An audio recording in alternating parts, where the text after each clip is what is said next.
He then met Harvard law professor Lawrence Lessig, who was then challenging copyright law in the Supreme Court. A young Aaron Swartz flew to Washington to listen to the Supreme Court hearings. I am Aaron Swartz, and I'm here to listen to see the Eldred argument. Why did you fly out here from Chicago and come all this way to see the Eldred argument? That's a more difficult question. See the Eldred. Because I don't know. It's very exciting to see the Supreme Court, especially such a prestigious case as this one.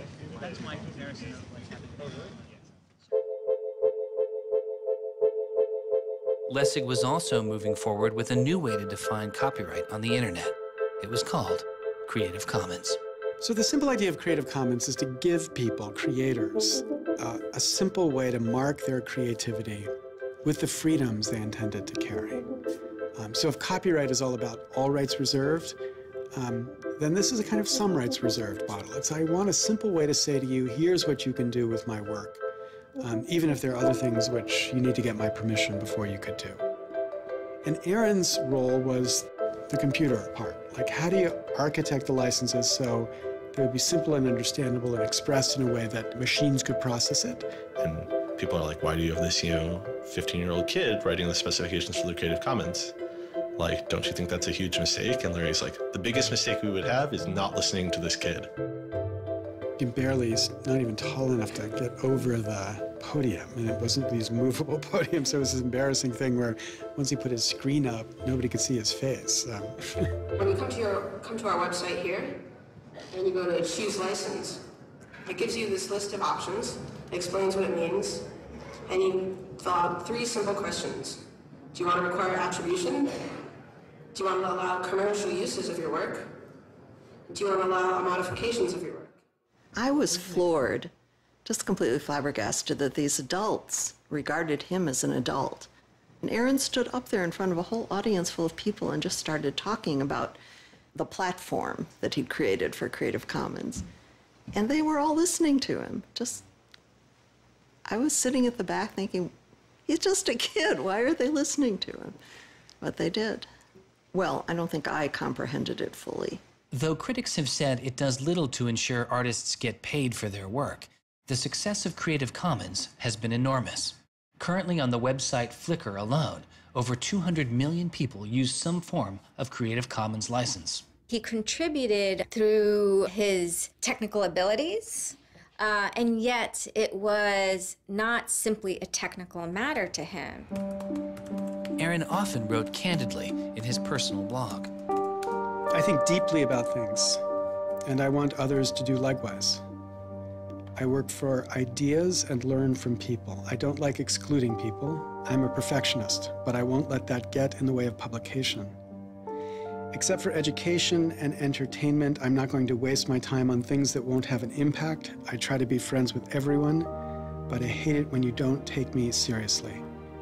I don't hold grudges. It's not productive, but I learn from my experience. I want to make the world a better place.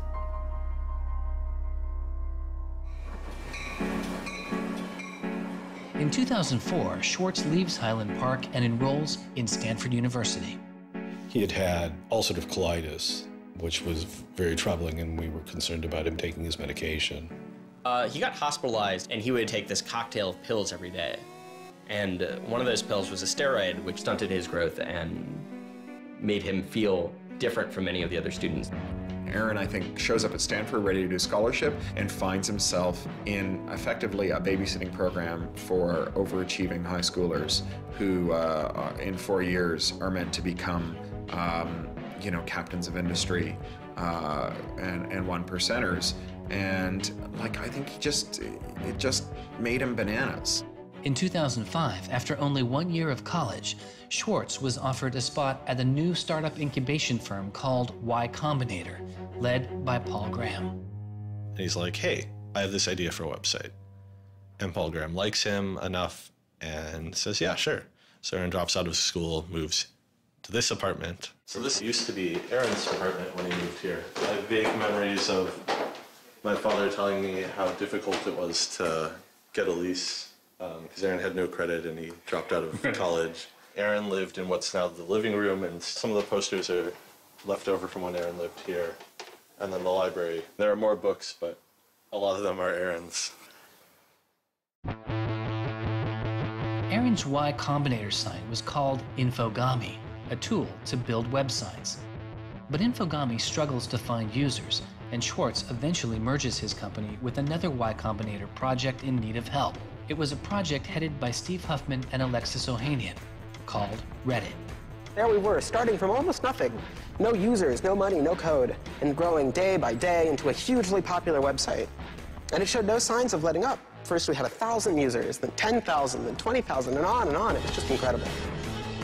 Reddit becomes huge, and it's a real sort of geeky corner of the internet. There's a lot of humor, there's a lot of art, and there's just people who flock to the site and make that site the main site they go to every morning to get their news. Reddit kind of just borders on chaos at some level. So on the one hand, it's a place where people discuss news of the day, technology, politics, and issues.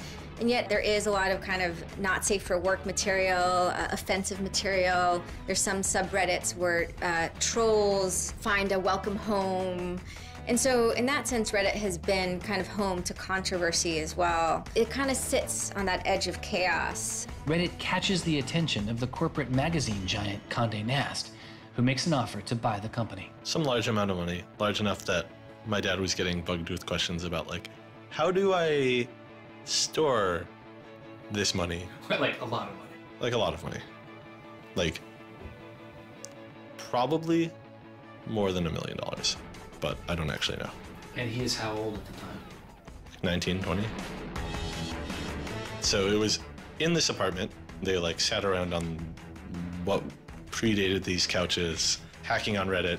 And when they sold Reddit, they threw a giant party and then all flew out to California the next day and left the keys with me.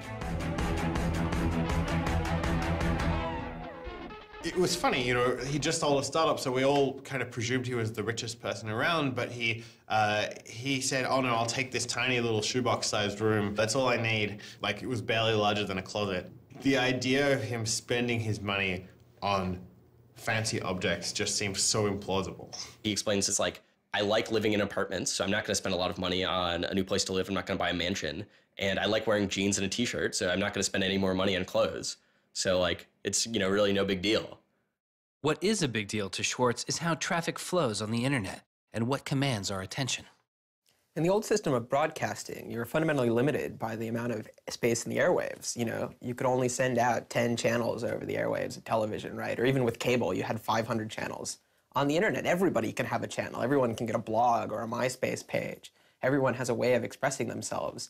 And so what you see now is not a question of who gets access to the airwaves. It's a question of who gets control over the ways you find people. You know, you start seeing power centralizing in sites like Google, these sort of gatekeepers that tell you where on the internet you want to go, the people who provide you your sources of news and information.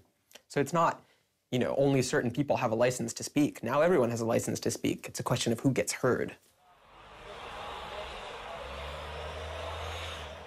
After he started working in San Francisco at Condé Nast, he comes into the office and they want to give him a computer with all this crap installed on it and say that he can't install any new things on his computer, which to a developer is outrageous, right?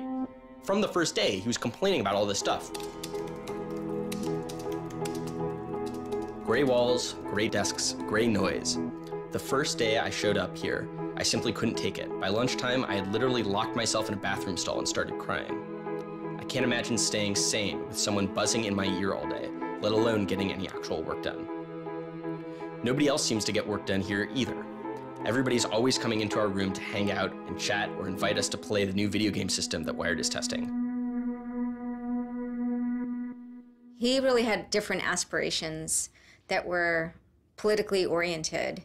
And Silicon Valley just doesn't really quite have that culture that orients technical activity for the purposes of political goals. Aaron hated working for a corporation. They all hate working for Condé Nast, but Aaron is like the only one who's not going to take it. And Aaron basically gets himself fired by not showing up to work ever. It was said to be a messy breakup. Both Alexis Ohanian and Steve Huffman declined to be interviewed for this film. He rejected the business world. One of the really important things to remember about that choice when Aaron decided to kind of leave startup culture is that he was also leaving behind the things that had made him, famous and well-loved, and he was at risk of letting down fans. He got to where he was supposed to be going and had the self-awareness and the orneriness to realize that he had climbed the mountain of shit to pluck the single rose and discovered that he'd lost his sense of smell. And rather than sit there and insist that it wasn't as bad as it seemed, and he did get the rose in any event, he climbed back down again, which is pretty cool. The way Aaron always saw it is that programming is magic, right? You can accomplish these things that normal humans can't by being able to program.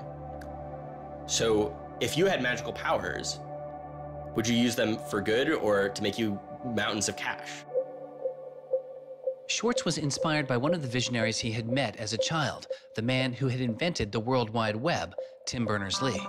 In the 1990s, Berners-Lee was arguably sitting on one of the most lucrative inventions of the 20th century. But instead of profiting from the invention of the World Wide Web, he gave it away for free. It is the only reason the World Wide Web exists today. Aaron is certainly deeply influenced by Tim. Tim is certainly a very prominent early internet genius who doesn't in any sense cash out. He's not at all interested in how he's going to figure out how to make $1 billion. People would have seen, there's money to be made there, so there would have been lots of little webs instead of one big one. And one little web, and lots of little webs doesn't work because you can't follow links from one to the other. You had to have the critical mass for this thing was the entire planet. So it's not going to work unless the whole planet can get on board.